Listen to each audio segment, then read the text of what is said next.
Bail వచ్చేసింది రాంబాబుకి. లేదు, ఈ స్టేట్లో ఇది ఫస్ట్ ఆఫ్ ఇట్స్ కండి. ఈవెన్ బీజేపీ పాలిత రాష్ట్రాల్లో ముస్లింలు పట్ల ఎలా ప్రవర్తిస్తున్నా, మరి కొన్ని వార్తలు నాకు వస్తుంటాయి, ఎలా ప్రవర్తిస్తున్నా ఈ టైప్ లేదు. ఇదేంటంటే మీకు ఒకటే మొన్న చెప్పిన ఎగ్జాంపులే. యాక్చువల్గా మనం ఇద్దరం కొట్టుకున్నాం అనుకో, నువ్వు నన్ను గట్టి కొట్టేశావు, నేను కొడదాం అనుకున్నాను, కొట్టలేకపోయాను, బలహీనంగా ఉన్నాను, నన్ను గట్టి కట్టేశావు, వెళ్ళి పోలీస్ కంప్లైంట్ ఇచ్చాను, నువ్వు తెలుగుదేశం, నేను వైసీపీ. అప్పుడు పోలీసు వాళ్ళు ఏం చేస్తారంటే మన తెలుగుదేశం వాడిని మనం కాపాడుకోవాలని అనుకుని కేసు ఎన్కౌంటర్ కడతారు, ఇద్దరం కొట్టుకున్నట్టు కట్టి నన్ను అంటే తీసుకెళ్ళి లోపల పెట్టేస్తారు, నిన్నేమో పారిపోమంటారు. మామూలుగా జరిగేది అది. పవర్లో ఉన్నవాడిని గురు నువ్వు కనబడక 4 రోజులు, వీడు బయటకు వచ్చాక కనబడంటారు. వీడికి 4 రోజుల్లో బెయిల్ వచ్చేస్తుంది, వీడికి బెయిల్ వచ్చేసింది అనగానే నీకు బెయిల్ ఇచ్చేస్తారు. అప్పుడు అరెస్ట్ చేసి నిన్ను తీసుకెళ్ళి కోర్టులో పెడతారు.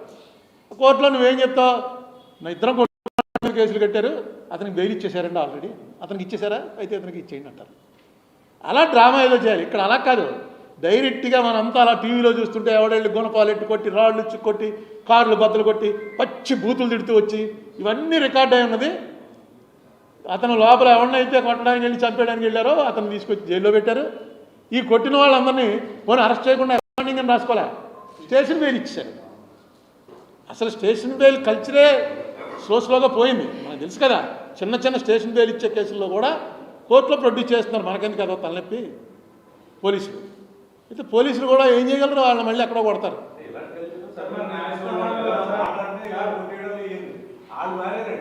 అంటే ఆ లెవెల్ లీడర్స్లో కొట్టుకోరు. అంటే న్యాయస్థానాల్లో కూడా మనం డైరెక్ట్గా సుప్రీంకోర్టు జడ్జి గారు అన్నారు, అసలు మీరు కేసు చూస్తున్నారా అని. న్యాయస్థానాల్లో కేసు చూడలే, పోలీసులు తీసుకొచ్చారు, రిమాండ్ తర్వాత వాళ్ళు బెయిల్ మూవ్ చేశారు అనుకోండి, బెయిల్ ఇచ్చేస్తారు. అందుకని ఇది పెద్ద కేసు చూసి దీనికి అర్హత ఉందా అసలు కేసు తీసుకురావడానికి అని చూసేంత లేదు. మనకు ఎలా ఉండేదంటే పూర్వం ఒకటే కేసు, మన అందరికీ గుర్తున్న కేసు, అంటే మీరు అప్పుడు ఇంకా చాలామంది పుట్టుండరు. ఇందిరాగాంధీని అరెస్ట్ చేశారు. ఇందిరాగాంధీని అరెస్ట్ చేసి ఎవరో జనతా గవర్నమెంట్ అరెస్ట్ చేయాలని మొత్తం ఎతికి ఎలాగనే ప్రెస్టేజ్ ఆఫ్ జనతా గవర్నమెంట్ తీసుకెళ్ళి అరెస్ట్ చేసి తీసుకెళ్తుంటే దారిలో ఒక చోట ఆవిడ ఒకసారి కారోపు, ఒకసారి కారోపు, ఏమో ఎందుకు ఆపందో, ఇందిరాగాంధీ కదా మాజీ ప్రధాని, కారాపి ఏంటండి అన్నారు. ఒకసారి తల దిగుతున్నట్టు అంత చెప్పక్కలేదు, కారాపారు. కారు దిగి నెమ్మదిగా అలా వెళ్ళి ఆ నేల మీద కూర్చునేటప్పటికి వాళ్ళకి అర్థం అవ్వలేదు, ఏంటి ఇప్పుడు ఇక్కడ కూర్చుని పోయిందని. చెప్పింది, నన్ను ఢిల్లీలో అరెస్ట్ చేశారు, ఢిల్లీలో కోర్టుకు తీసుకెళ్ళాలి, ఇది హర్యానా. ఆ మొక్క ఆవిడ కూర్చున్న మొక్క హర్యానాలో నన్ను మీరు ఏం చేయటానికి లేదు, హర్యానా మేజిస్ట్రేట్ దగ్గరికి తీసుకెళ్ళండి. ఎవరికి అర్థం అలా. అప్పుడు శివశంకర్ గారు సలహా ఇచ్చాడని, శివశంకర్ గారికి చాలా ఇంపార్టెన్స్ వచ్చింది, చాలా పెద్ద పేరు, ఎవరు ఇచ్చారో నాకు తెలియదు, పెద్ద మారుమోగిపోయిందనమాట. ఎవరో ఇంత టెక్నికల్. వెంటనే తీసుకెళ్ళాలంటే హర్యానాలోనే ఒక గెస్ట్ హౌస్లో పెట్టి ఏం చేయాలో బాబు అని అడిగారు. ఆవిడ హర్యానాలోంచి బయటికి రానంటుంది, హర్యానా స్టేట్లో నన్ను ఇక్కడే ఢిల్లీలో వెళ్ళిపోతే అంటారు. ఎంత టెక్నికల్ చూడండి. బెయిల్ ఇచ్చేశారు. ఇందిరాగాంధీని అంత పెద్ద వ్యూహం వేసి పదవిలోంచి పోయిన 6 నెలలకో ఎప్పుడో అరెస్ట్ చేసి ఇంటి నుంచి పట్టుకొస్తూ జనం వ్యవహారం తక్కువ మేస్ట్రీ టెక్నికల్ చూశాడు. లేదు బాబు కరెక్టే, హర్యానాలో అరెస్ట్ చేయడానికి కాబట్టి నేను ఇచ్చేస్తున్నాను, బెయిల్ ఇంటికి వెళ్ళిపోయినాను. పెద్ద బ్లో అది. ప్రధానమంత్రి చరణ్ సింగ్కి గొడవలు వచ్చేసే పరిస్థితిలో దెబ్బ కొట్టినటువంటిది ఒక్క మేజిస్ట్రేట్ గారు ఇచ్చినటువంటి లీగల్ ఆర్డర్ వల్ల. ఎవరికి బయాస్ అవ్వాలా, లీగల్ ఆర్డర్గా ఇచ్చాడు. అలా ఉండేవారు. ఇప్పుడు ఏమైందంటే మరి పోలీసులు తెచ్చారంటే కేసు ఏదో ఉంటుంది, రిమాండ్ అనేద్దాం, మనకెందుకు డీటెయిల్స్లోకి వెళ్తాం. బెయిల్ మూవ్ చేసుకున్నాక చెప్తారుగా, వాళ్ళు చెప్తారు, వీళ్ళు చెప్తారు, అది ప్రొసీజర్ అయిపోయింది. ఒక మేజిస్ట్రేట్ తప్పు కాదు, ఎవరన్నా సరే. మొన్న అడిగారు ఒక కేసులో, సుప్రీంకోర్టు హైకోర్టు అడిగింది, అసలు మీరు చదివి ఇస్తున్నారా, ఎవరినైనా తీసుకురాగానే చదువుతున్నారా మీరు కేసు అని. ఇప్పుడు అందులో వీళ్ళు చేయాలనుకుంటే, గవర్నమెంట్ అధికారంలో ఉన్న వాళ్ళు చేయాలనుకుంటే 1,00,000 రకాలుగా చేయించండి, కానీ చేయటం వల్ల పబ్లిక్లో పలసన పడతామని చెప్పి చేయరు. పబ్లిక్ అందరికీ తెలిసిపోయి. మొన్న అంబటి రాంబాబుది ఉంది, అంబటి రాంబాబు దాంట్లో అంబటి రాంబాబు జైల్లో ఉండి శుభ్రంగా రాజమండ్రి సెంట్రల్ జైల్లో ఎవరైనా అనారోగ్యంగా ఉన్నవాళ్ళు వెళ్ళి ఒక నెలలు ఉంటే సంపూర్ణ ఆరోగ్యంతో బయటకు వస్తారు. అంత మంచి జైలు ఇది. ఎక్కడ జైలు ఇలా ఉండదు, ఇంత పెద్ద విశాలంగా అన్ని ఎకరాలు లోపల ఎక్సర్సైజ్ చేసుకోవచ్చు. అందులో రిమాండ్ ప్రిజనర్స్ ఏ పని చేయక్కలేదు, చక్కగా చెట్టు కింద కూర్చోవచ్చు హ్యాపీ. మొన్న రాంబాబుని కలిసినప్పుడు అదే అన్నాను, ఆరోగ్యం అంటే ఒక ఫుడ్డే కొంచెం ఇబ్బంది అవుతుంది, ఇంకా అడ్జస్ట్ అవుతుంది. ఎందుకంటే అతను ఏవో మామూలు ఇది కాకుండా కొంత గింజలు అలాంటివి ఏవో తింటూ ఎక్సర్సైజ్ చేస్తున్నాడు, అదే కొంచెం ఇబ్బంది తప్ప అన్నీ బాగానే ఉన్నాయి అన్నాడు. ఏమైంది రాంబాబుకి వచ్చినటువంటిది నష్టమే ఉండదు, కానీ ప్రభుత్వం మాత్రం క్లియర్గా ఈ వీడియో చూపిస్తారు రేపు. ఇదిగో ఇంటి మీద 6 గంటల సేపు అందరం చూసాం కదా, ఇదేంటిది ఇలాగ పోలీసు వాళ్ళు వదిలేస్తారు, యాక్షన్ కూడా చేయలేదు పోలీసులు. అట్లీస్ట్ వాళ్ళు తోసేస్తున్నట్టు కొడుతున్నట్టు మేము తక్కువ మంది అయిపోయామని. మరి అది ఎంత డ్యామేజ్ అది. మళ్ళీ వెంటనే వాళ్ళకి స్టేషన్ బెయిల్ ఇచ్చేయటం ఏదైనా అది గవర్నమెంట్ డిసైడ్ చేసిన దాంట్లోకి నేను వెళ్ళగానే. రాంబాబు అనేవాడు నాకు పర్సనల్గా ఫ్రెండ్, 40 ఏళ్ళు అయిపోయింది, 35 ఏళ్ళు అయింది. డెఫినెట్గా అతను జైల్లో ఉన్నాడు, రాజమండ్రి జైల్లో ఉంటే నేను వెళ్ళటం అనేది నా ధర్మం. అప్పుడు ఆంజనేయులను చూడడానికి వెళ్ళినప్పుడు అంత గొడవ చేశారు. ఆయన నాకు బాగా నేను ఫస్ట్ ఎంపీ అయినప్పటి నుంచి బాగా ఫ్రెండ్, మన చుట్టాలు, ఇక్కడ ఉన్నటువంటి హోతా వాళ్ళు, జంజాల వాళ్ళు, వాళ్ళతో ఏమైంది తెలుసున్న ఆయన. ఇప్పటికి కూడా నేను ఆయన కరప్ట్ అంటే నమ్మను, ఆయన కరప్ట్ అని ఎప్పుడూ వినలేదు, నేను నమ్మను. అగ్రెసివ్, కొంచెం యాక్సెస్ ఇది ఉంది, కొంచెం దాన్ని ఏమంటారు పోలీసింగ్లో కఠినమైన పోలీసు. చంద్రబాబు నాయుడు గారి టైంలో కూడా చాలా ఇంపార్టెంట్ జిల్లాలకు ఎస్పీగా వేశారు. సరే అతను టైం బాగాలేదు, జైలుకి వెళ్ళాడు, చూడకుండా మానేస్తామా?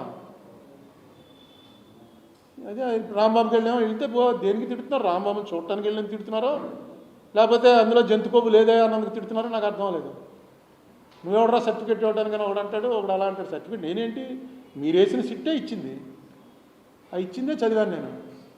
దాని మీద కేసు ఏం తీసేయలేదు వాళ్ళు. కేసు నడపండి, నడిపి ఎవరో ఒక కఠినంగా శిక్ష. ఇంకా మళ్ళీ తిరుపతి జోలికి అలా ఎవడో కూడా అలా చూడలేకుండా చేయండి, అక్కడ బందీగా. దీన్ని అవకాశంగా తీసుకోండి, మా టైంలో జరిగిందిరా ఇదని. ఎన్ని సిట్లైనా అయినా ఇలా ఉంటే ఏంటి? సిట్ అనేది ఒకరిని టార్గెట్ చేస్తే వేయకూడదండి, ఇష్యూని టార్గెట్ చేయండి. ఎందుకంటే వెంకటేశ్వర స్వామి అన్నది టోటల్లీ డిఫరెంట్ అసలు. అది నేను దానికి అస్సలు పాలిటిక్స్ జోలికే రాకూడదు, అంత గ్రేట్.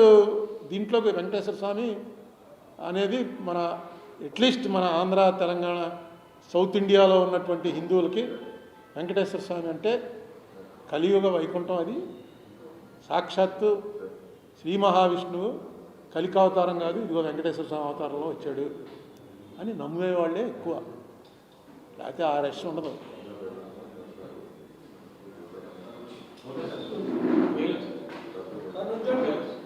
వచ్చిందా? బెయిల్ వచ్చేసింది రాంబాబుకి. మళ్ళీ ఏపీటీ వారంటూ రాకపోతే మధ్యాహ్నం రిలీజ్. ఇప్పుడు అలా కదా, ఇలా ఎడుతూ కూర్చున్నాడు అనుకో, అందులో మొత్తం పోతుంది. చంద్రబాబు నాయుడు గారు ఎంత హుషారుగా వచ్చాడు. ఇప్పుడు రఘురామరాజు ఎలా వెళ్ళాడు, చేతులు ఊపుకుంటూ, కాలు పైనెట్టి చేతులు ఊపుకుంటూ వెళ్ళాడు. నీకు ఎంత నొప్పి ఉన్నా పబ్లిక్ కోసం కొన్ని చేయికి తప్పదు.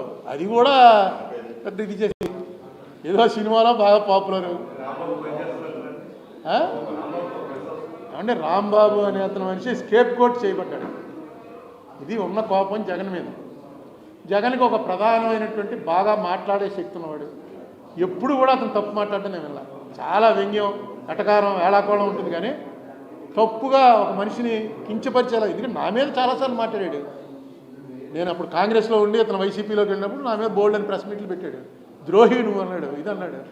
ఎప్పుడు కానీ అందులో అన్పార్లమెంటరీ వర్డ్స్ ఏముండవు. మనం ఎలా మాట్లాడేవాడిని అనడానికి లేదు.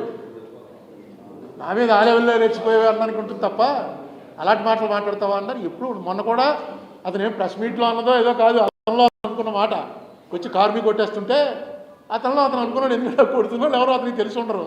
చంద్రబాబు నాయుడు మనుషులని చెప్పి చంద్రబాబు నాయుడు అనేసాడు. అన్నాక వెంటనే చాలా బాధపడ్డాడు. చాలా మొన్న కూడా నాకు జైల్లో అదే చెప్పాడు, ప్రెస్ మీట్ పెట్టి చెప్పాడు. మొన్న జైల్లో కూడా బాధపడ్డాడు.